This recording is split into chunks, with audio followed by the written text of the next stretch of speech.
morning, good afternoon, good evening, when or wherever you may be.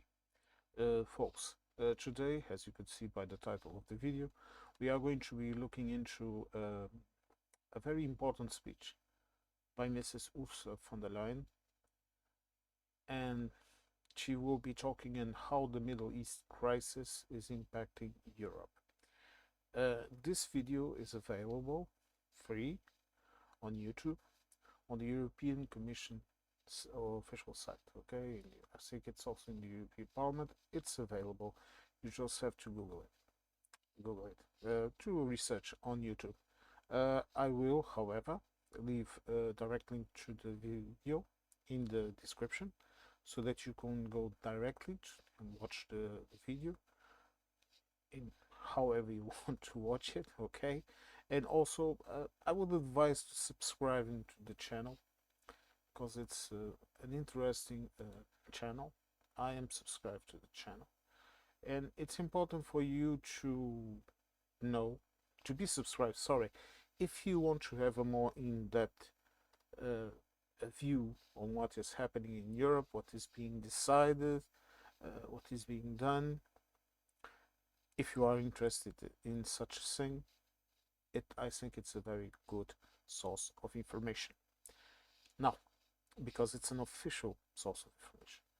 Now, without further ado, let's watch the video and then perhaps comment and talk a bit about it, okay?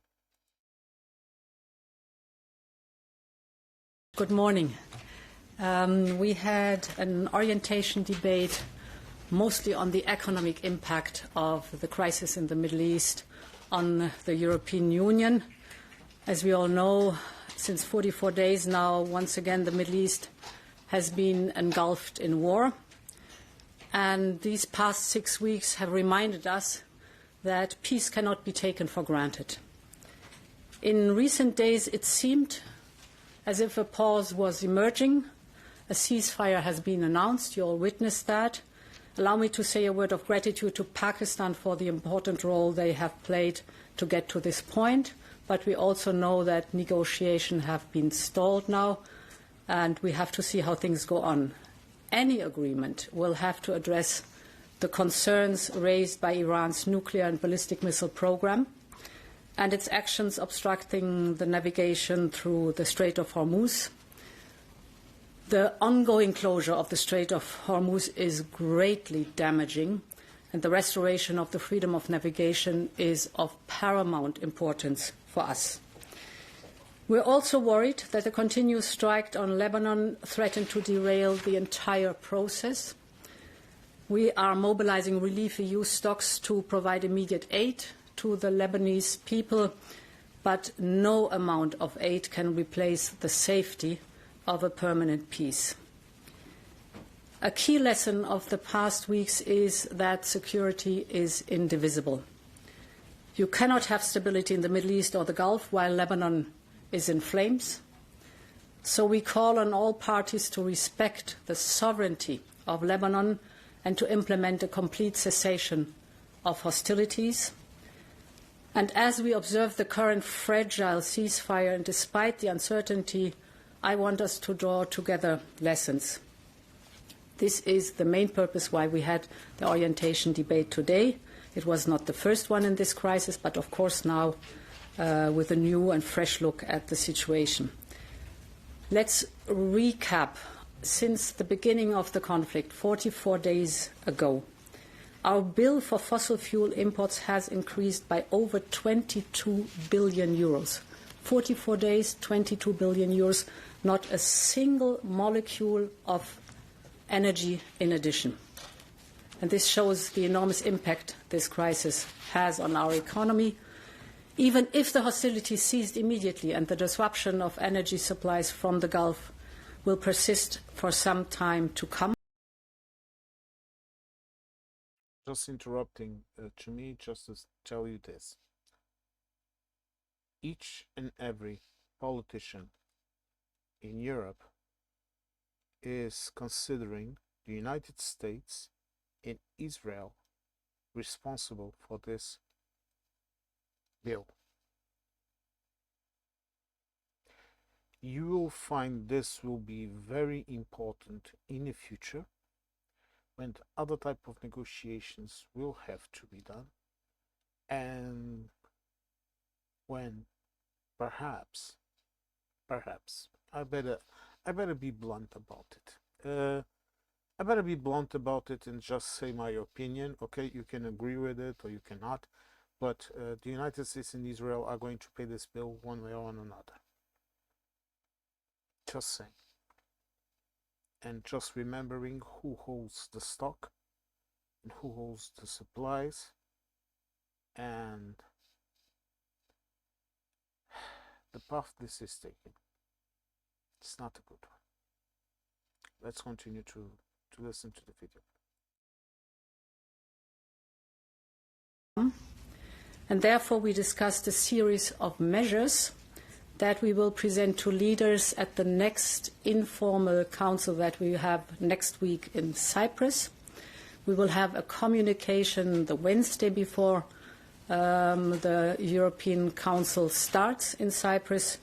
And today we discussed a number of measures that we could present, and let me mention some of them. I want to start with the immediate measures. First and foremost, it's important that we have a robust coordination among the member states, because we've learned in any crisis, unity is our strength. We have demonstrated this in the 2022 energy crisis with the EU energy platform. Let me just give you two figures that are telling. This platform has helped to aggregate 90 billion cubic meters of gas purchases for us in the European Union, 90 billion. And it has connected buyers with suppliers, with 77 billion cubic meter matched between off-takers and suppliers. So what I want to say by that is we do not start from scratch with this coordination in the energy sector, but we can do more, and of course we can do better. We're also looking into EU-wide coordination of member states' gas storage filling to avoid that many member states go to the market at the same time, so they are competing against each other. And we will also coordinate oil stock releases to achieve the largest possible effect of these releases. And we will ensure that member states' emergency measures will not impact the single market. That is the part coordination. Let me look at the second element we discussed. And this is basically how to approach the different measures that member states might apply to better protect vulnerable households and vulnerable sectors from the high energy prices. Here is very important. I mean, it's just 3 years ago or 4 years ago that we had the last energy crisis. We went through that one, and that we really learned the lesson from this energy crisis. The measures should be targeted, so not overall, but targeted to vulnerable groups. Timely, they have to be fast, not in a year, but immediately. And temporary. So for a short amount of time, you can apply them, but if they are cast in law, you have to make sure that you get out of the measures in a timely manner. We will discuss with the member states and show some typical best practices, how to design income support schemes. This all will be in the communication that we will present next week. Just cutting back to me just to explain one thing.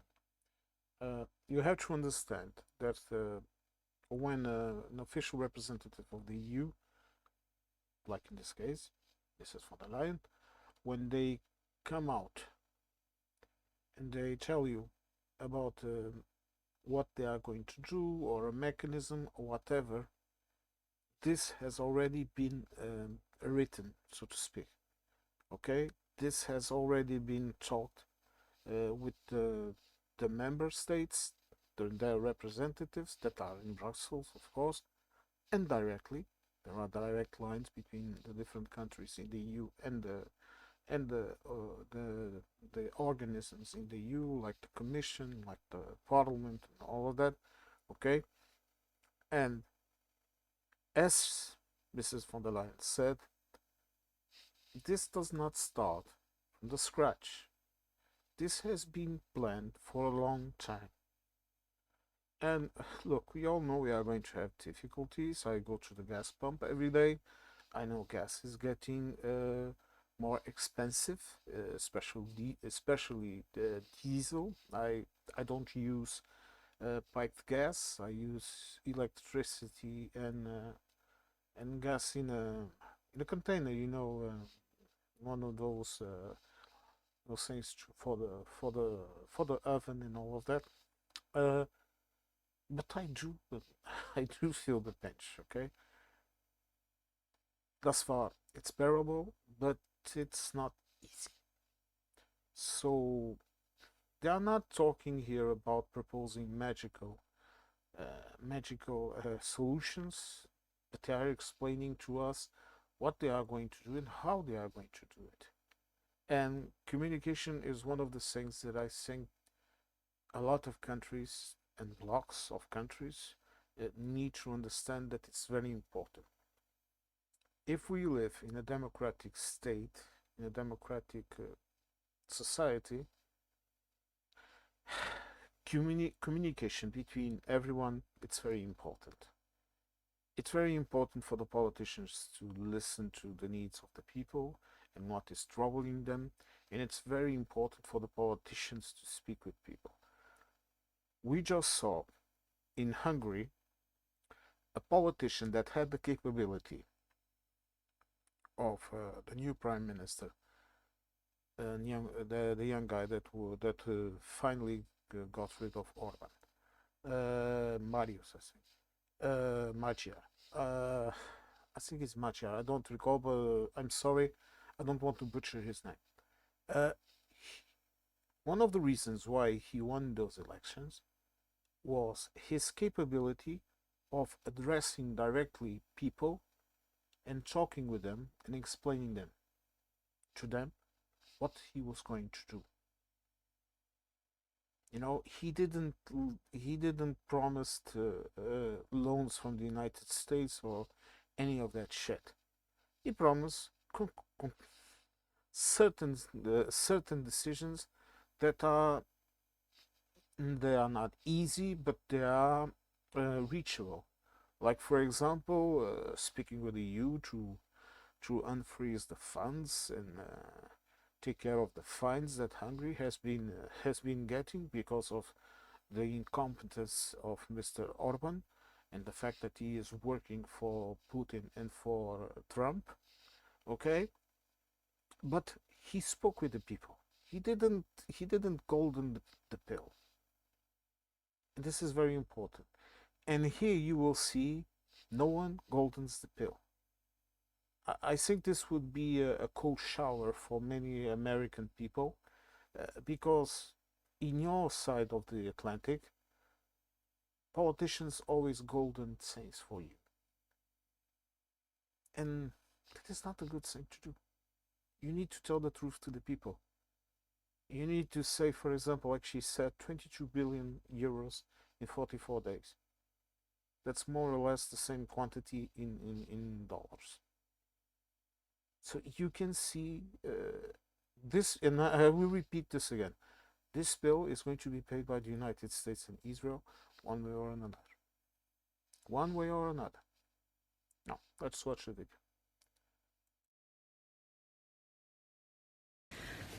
Already this week, we will consult member states on more flexible state aid rules. That's an important tool too. This gives the member states more space for the temporary state aid support in the most exposed sectors. And my goal is that this temporary state aid framework should be adopted still this month, so that we have in April the new temporary framework for state aid. That is this part of support measures. And the third element is how can we reduce the demand? Because, of course, the least expensive energy is the energy that is not used. We should reduce demand while fully respecting the free choice of consumers. So we are looking at energy efficiency levels such as renovation of buildings or the renewal of equipment in industrial operations. These are some measures, but there are also other measures that we will present, or will be the core of the presentation of the communication next week on the table of the leaders. So far for the immediate measures. Now, at the same time, we all know that we also will need more structural measures to bring down energy prices and to give relief to citizens and businesses. As you recall, at the last European Council, we had already a very constructive discussion on the 4 cost components for the energy bill. You might recall the biggest chunk, of course, is the energy source itself, but then you have the grid charges, you have the taxes and levy, and the smallest part is the ETS. We discussed that at the last European Council. So we are partially delivering already on what we have discussed in the European Council and designing new elements. So the first one we looked at is the ETS cost. I want to repeat, it's the smallest amount in the energy bill. Here we have already now proposed changes of the market stability reserve. We are stopping the cancellation of allowances. We are boosting the firepower of the reserve, and with this we are enhancing, which is very important, the stability and the predictability of the ETS prices without losing the important price signal. In addition, we will shortly consult member states on updated ETS benchmarks, using all the flexibilities the legal text gives us, and we are on track to present the full review of the ETS system as announced in July. Then the second part, or the 2 other cost components, are, as I said, electricity taxes and the grid charges. Here the work is advancing on the legislative proposals with which we will come. And today's discussion has confirmed that we will present these legislative proposals in May. And finally, we discussed, as I called it, the biggest chunk of the energy bill. This is the energy source itself. Here is very important to recall, if we widen the picture for a moment. As I said, the Strait of Hormuz is essentially closed, and immediately citizens feel the impact. They feel the impact at the gas station, they feel the impact in the supermarket, on the household bills. So what we are seeing in the Middle East is not some distant crisis, but in a world in which everything is connected, the effects are direct and they are immediate. And this is, as I said, the second fossil fuel crisis in just a few years. There's one thing that all these events make clear. We are paying a very high price for our overdependency on fossil fuels. And the grim reality for our continent is fossil fuel energy will remain the most expensive options in the years to come. But on the other hand, we also have assets. Europe has assets. We have the electricity that is produced in Europe from renewables and from nuclear. And therefore our strategy to decarbonize has not only been confirmed in the last years, but is growing in importance day by day. And our objective is very clear. We need to scale up the homegrown, affordable, reliable energy. This is the wide range of different renewables we have, but it is also, of course, the nuclear, because they give us independence, predictability, and energy security.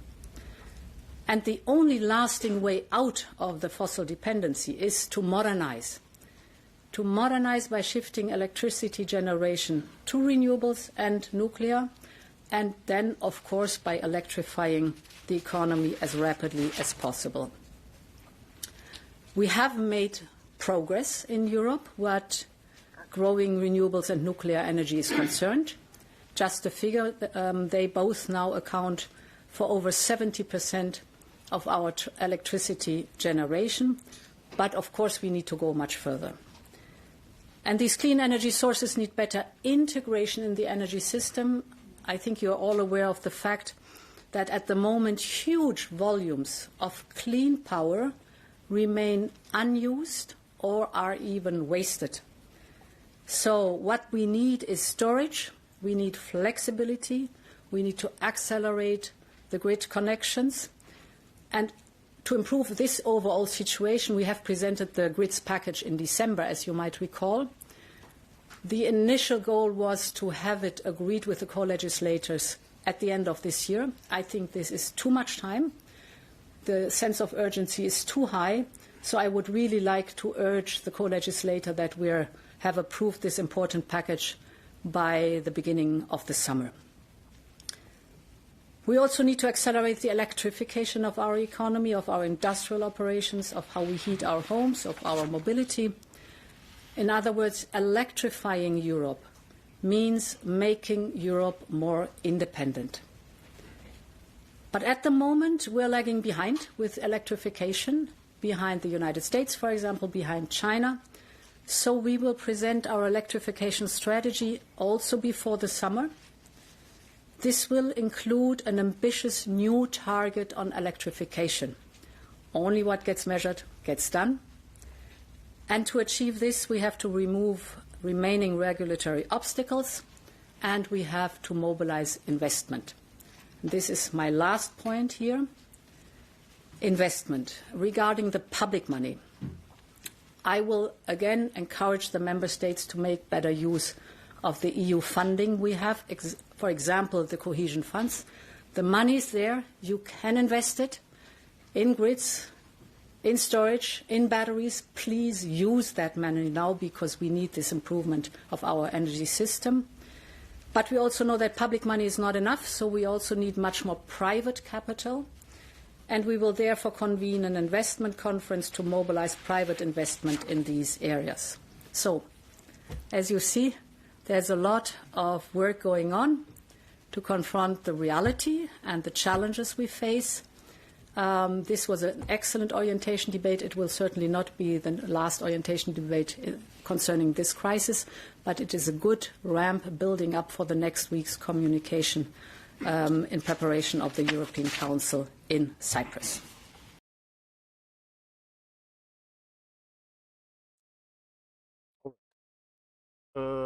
First of all, I would like to call your attention to the simple fact that, unlike other places where you see some governments, I'm not even going to mention them because we all know, claiming to do the best of this and the best of that, what you saw here was a person that was humble enough to recognize what still needs to be done. And this is very important. And look, as I told you in other videos, I'm part German. So I was raised in a way that false modesties and false humbleness is as bad as being a narcissistic fool. Okay? When you say these types of things, when you say we are lagging behind, she's not trying to call your PT or whatever. No, she's just presenting you the facts. And she's absolutely right.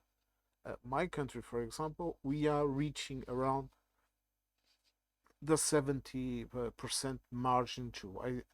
If I'm not, my country, Portugal, if I'm not mistaken, we produce around 68 or 69%, at least that was the numbers last year, of total renewable energy. So we don't have nuclear, we have hydroelectric, we have solar, we have wind, and we are also investing in tide energy.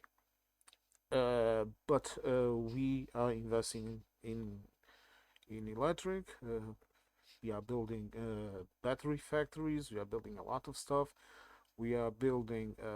Now you will find in any larger supermarket, you will still not find as much the solar panels on the covers over the place where the cars park, but you will find car chargers, electric car chargers.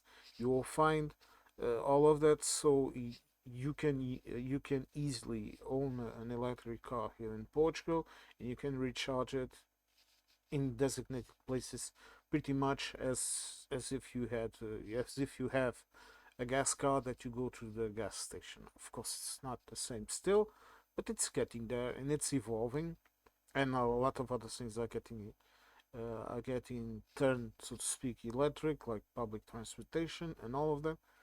But as Mrs. Ursula von der Leyen said, it's still not enough, okay? And we are going to have to accelerate this. And this part she said about the funds, it's extremely important because you see, the money is there. The issue with Europe, it really is not the money, okay? Let me be clear about it.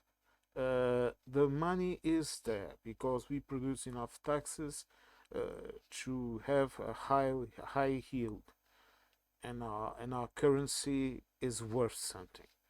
Okay, so the issue here is that the member states, and this is the reason why they have these meetings, these cabinet meetings. We have to call it as it is, because they need to tell the countries. Sometimes, look, sometimes some countries have their own, because you see, the United States, for example, people in the United States look at Europe, but people that look inside Europe, they really don't understand. They don't have a clue in how things work here. I will give you an example. The sugar and salt tax, for example. You will find countries that will apply the maximum allowed sugar and salt tax on food. I won't say which countries because that is not my place. You can go investigate and see for yourself, and I don't want to offend anyone. But some countries, they use as much salt and sugar in terms of taxes and all of that as they can in their food production. Other countries that have specific problems of the population, like Portugal, we have a problem with blood pressure and certain types of cancers and all of that, and heart conditions.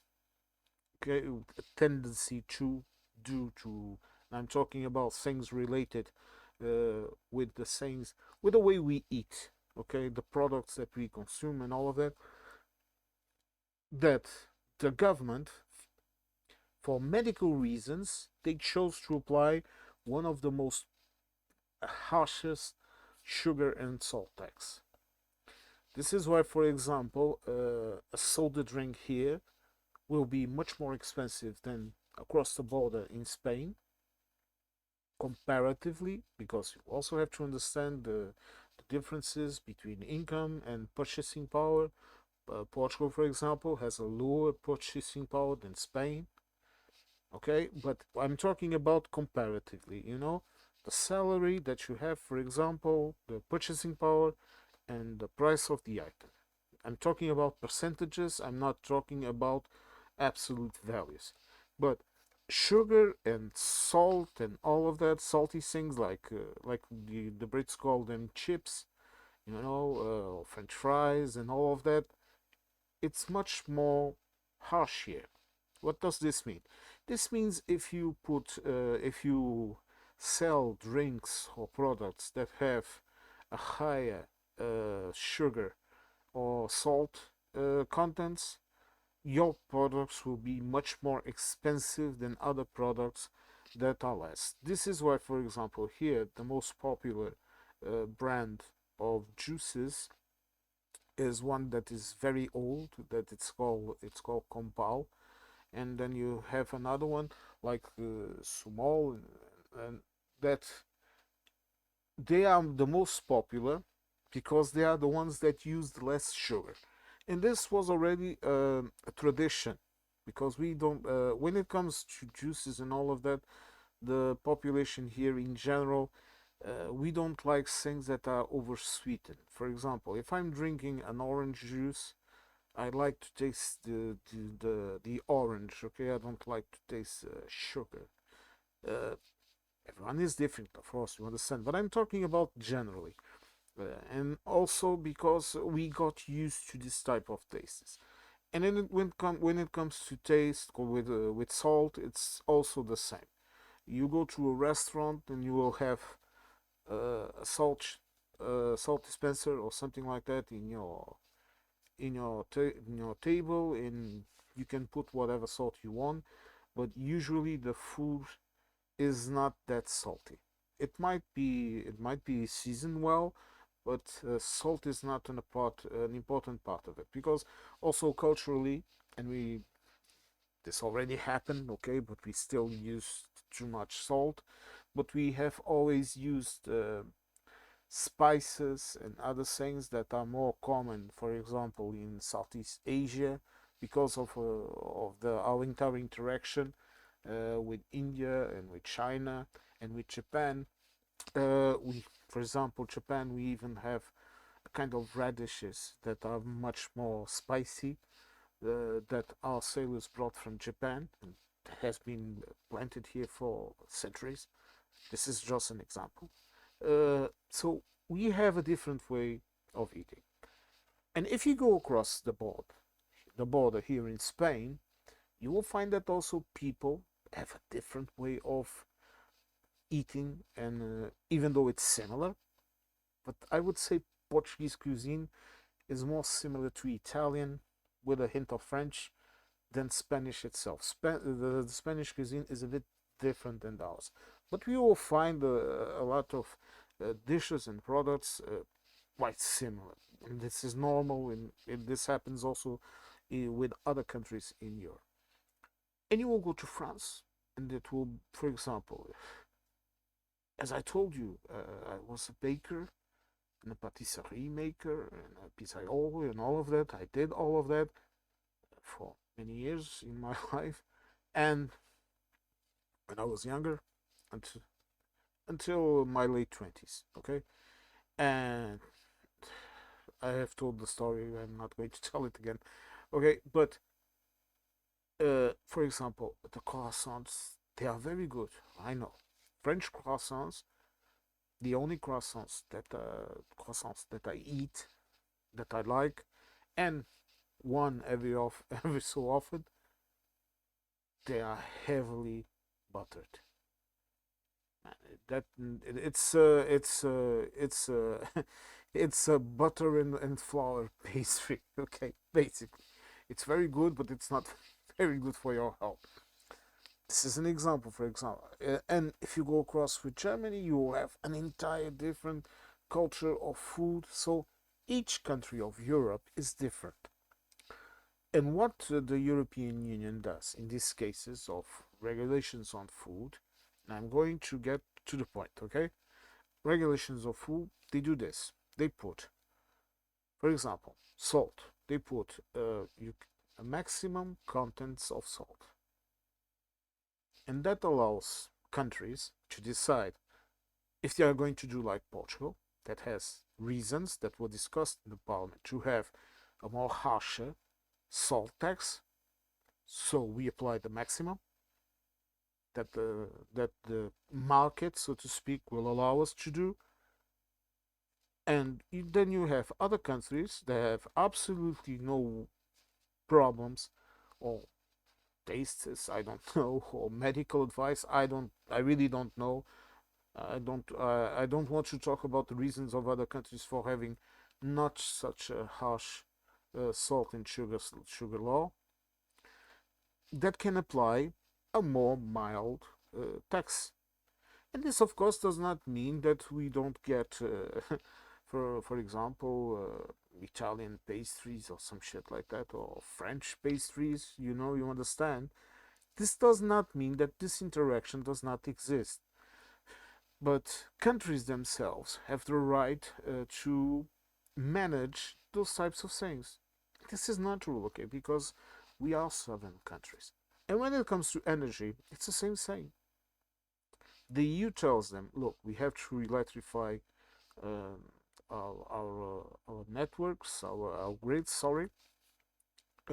We have to diminish our dependency, sorry, on gas and oil, on fossil fuels, and we have these funds that are available for each country to apply for these funds and to electrify, do this, do that.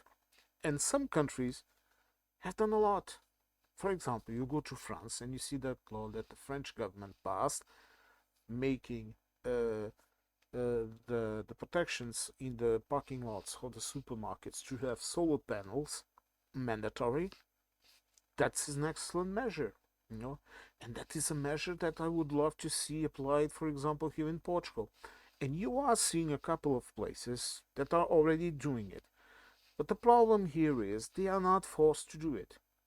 Because, for example, solar panels, any new house that has been built here in the last 10 years, 10, 20 years, I have to be more honest, 15 years to be in the middle, more or less, but all of those houses that have been built or renewed in these latter years, mandatory, they have to be prepared to take in renewable energies in the sense of solar panels, recycling, do you understand? A lot of stuff. And this also had another issue that I'm going to be talk about in relation to this. That is, for example, here with other factors, but it increased the price of housing, and that was one of the factors, alongside with tourism and a housing market that, in my view, it's too relaxed.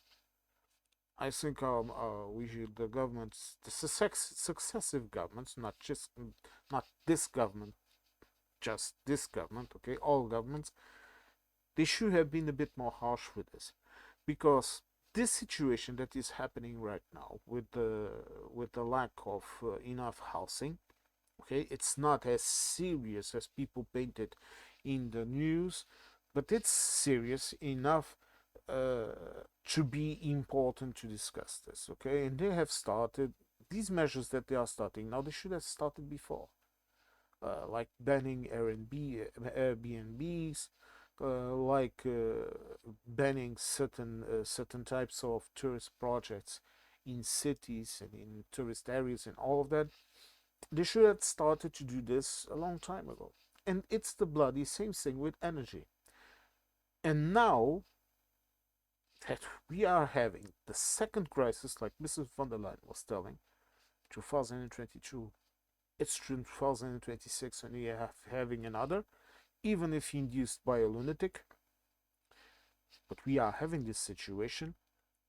We are seeing the need to do things quick.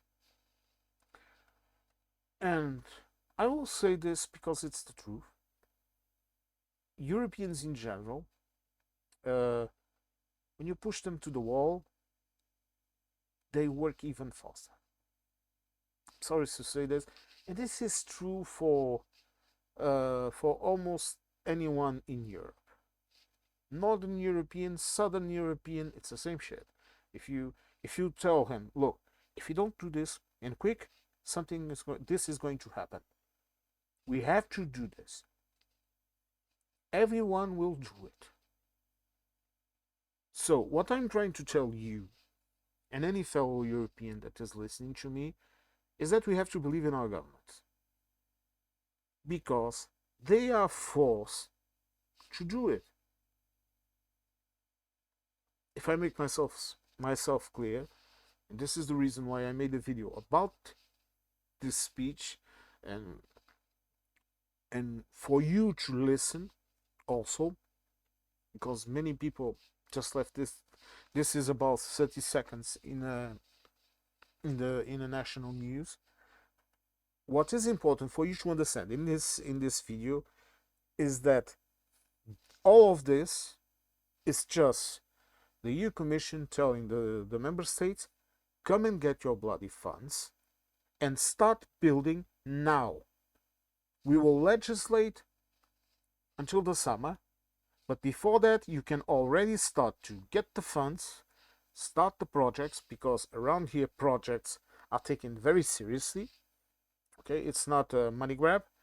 You cannot just give me 100 euros to build a power line. No, You have to please show me where you're going to build that power line and how much it's going to cost, and what is the private company or public company that is going to build it. Okay, this is very important. But they are telling member states basically this: come and get the bloody money and start building now, because we need to build now. We lost 22 billions in 44 days. This is not sustainable.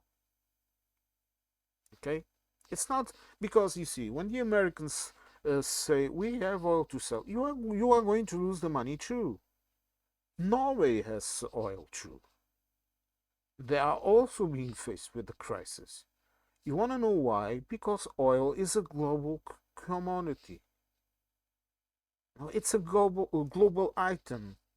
It's bought and sold all over the world, and many economies depend on it even more than us, and then more than the USA.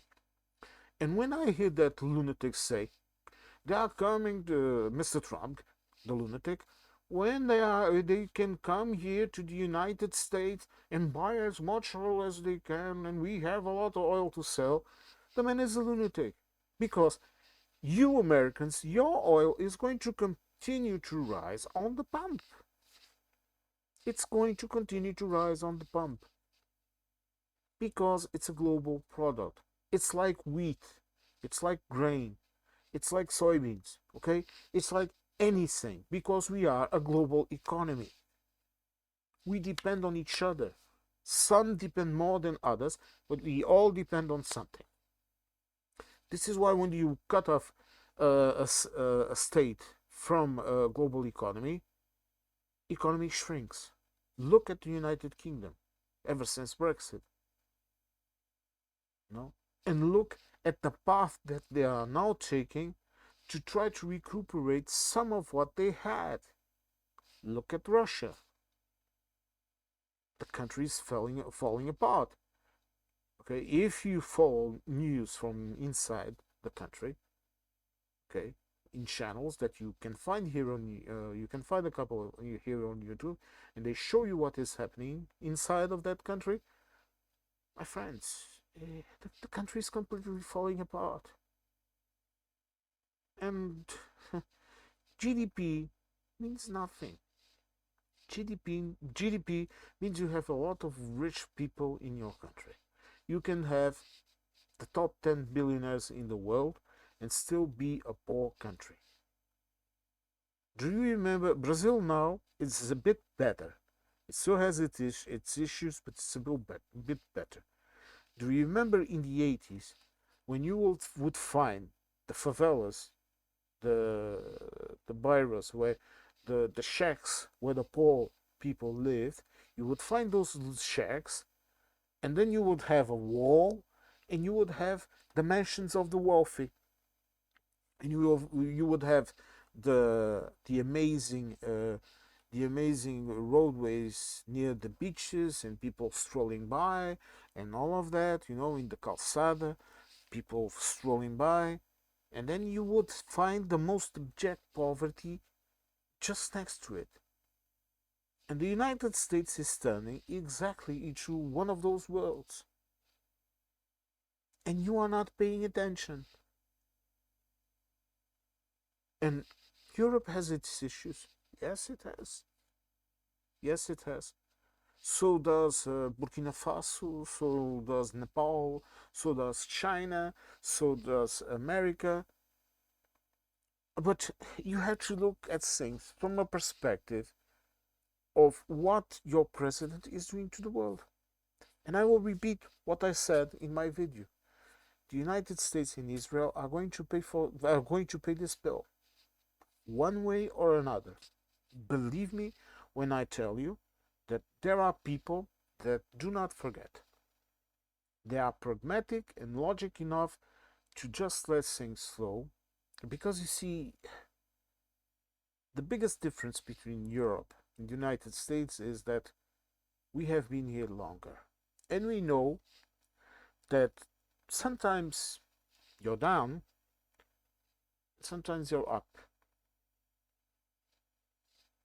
Right now, The United States is still up, but it's going down.